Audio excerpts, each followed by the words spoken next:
Dadelijk komen ze nog een keer terug, we hebben de tweet bij ons. Die gaan ook nog optreden. De Raad van Alwel is er ook en die treden ook op. Dus, hoogheid. Heeft u gezien hoe mooi die gezien is? Dat is speciaal, ja.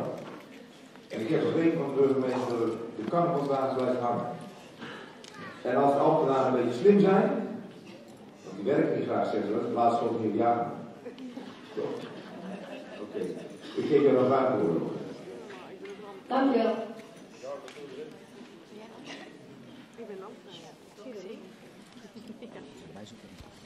President Robert Jan, burgemeester Klitsie, mevrouw Klitsie, wethouder De Bruin, wethouder Peters, wethouder Hoeksma en alle genodigden, alle carnavalsvierders, hartelijk welkom bij deze officiële ontvangst op het gemeentehuis. Het was me het jaartje wel. Verkiezingen en nog eens verkiezingen. Volgens sommige mensen zat er een luchtje aan al deze verkiezingen. Maar dat bleek het gaslek te zijn bij Vivaldi. Sinds kort zijn er bijna allemaal nieuwe mensen de baas in Os. Neem wethouder Peters, die valt direct met zijn neus in de boter. Hij is namelijk verantwoordelijk voor werk en inkomen. Met al die bezuinigingen voor de deur en dat gedoe bij MSD kan wethouder Peters zijn mouwen wel opstropen. Maar ik las op Twitter dat hij al flink aan het trainen is om de nieuwe sterke man van Os te worden. Er zijn bijna allemaal nieuwe mensen de baas in Os. En we hebben nu zelfs een vrouwelijke baas. Wethouder, of is het wethoudster? Reina De Bruin. Wel heb ik bij het googlen op het internet gemerkt dat het spellen van deze naam De Bruin lastig is. Het is namelijk met een schiele lange ei. En zo hoort dat natuurlijk bij iemand van de VVD. Ik als jeugdprins ben heel blij met Reina De Bruin als wethouder. Op de site van de VVD staat te lezen: Reina wil zich inzetten om meer jongeren actief te krijgen. Dat kan ik als jeugdprins alleen maar toejuichen. Maar dan is het wel raar dat Reina, de dochter, de moeder actief heeft gekregen. Bij wethouder De Bruin is eerder zo dochter, zo moeder, dan zo moeder, zo dochter. Maar het is tegenwoordig in om de jeugd als vrouwenhaar te gebruiken. Vooral bij de VVD. En 1 jaar is de zoon jeugdprins van Os en het jaar erop is de vader fractievoorzitter van de VVD. Blijkbaar is de nieuwe leus bij de VVD niet meer de jeugd heeft de toekomst, maar via de jeugd onze toekomst. Maar in Os werken er meer aan hun carrière. Wat dachten jullie van onze eigen SCVO-president Robert Jan? Het presidentschap van de SCVO als opstap voor een zetel in de Provinciale Staten. En wat komt hierna? Ik heb horen fluisteren dat iemand gezien heeft dat hij op het gemeentehuis een sollicitatiebrief in de bus deed. Er schijnt daar een baantje bij te komen. Ook onze plaatselijke voetbaltrots wil weer hogerop. Dat is FC Os. Jullie weten wel, top. Ik snap er niks van. Ik zou ze aanraden hun oude naam weer aan te nemen. Top. En zeker niet te promoveren. Welke voetbalclub kan nou zeggen dat de competitie waar ze in voetballen hun eigen naam draagt?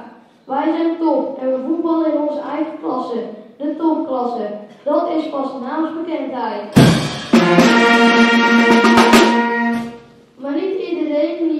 Maar niet iedereen wil per se hogerop. Wethouder Hoeksma blijft wat hij was. Die zat al hoog, maar hij krijgt het nog niet makkelijk. Is het geen gedonder met MSD, dan is het wel met DDT. Hij is verantwoordelijk voor de gezondheid van de Osse burgers. Maar bijzonder verse groenten uit eigen tuin zitten voor een hoop Ossenaren even niet in. Ik snap nu wel waarom het buitengebied van Os wel last heeft van muggen. En maar Os zelf niet. Maar Os komt ook positief in het nieuws. Nou, positief. Er komt een film over de bende van Os. Nee, niet zoals sommige VVD'ers denken over de SP, maar over die oude Osse bende uit de jaren 30 van de vorige eeuw. Ze zoeken nog maar één acteur. Een man zonder rechtermiddelvinger. Ik weet nog wel iemand die een baantje zoekt. Dat is Jules. Jules. Het is een kleine opoffering. Eén vinger. Maar dan wel een carrière als filmacteur.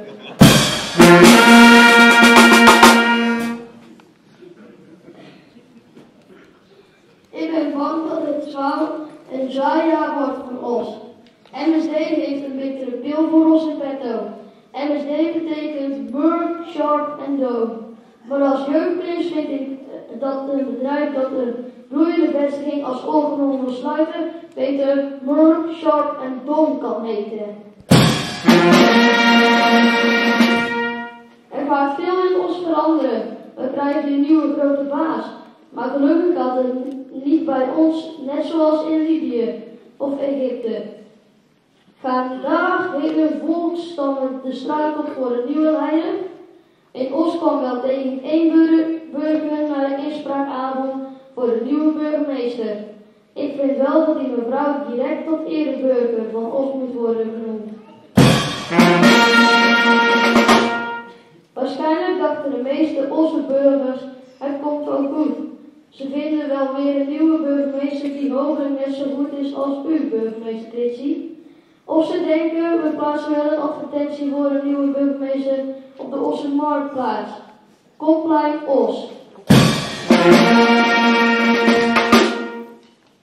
Burgemeester Kritsie, u was en u bent nog steeds een prima burgemeester. U zingt goed, u weet wel, Dr. Bernhard. Maar ik zie nog geen carrière in The Voice of Os. Niet dat u niet goed genoeg zingt. Nee, burgemeester, ik weet dat u last heeft van cameravrees. Maar met de VVD aan de macht zullen de camera's wel in de stad er toch wel komen. De VVD denkt zoveel talent in huis te hebben dat ze wel iets zien in een wekelijks optreden voor de camera's in het Osse centrum. Ben ik nog iemand vergeten? Oh ja, natuurlijk, Joop. Joop van Osschouw. Joop was dit jaar even bang dat Tom, Joop dus, geen zetel in Os zou halen. Maar het is toch gelukt. Ze hebben 1 zetel gehaald. Ondanks de 1 zetel blijft Joop groot denken.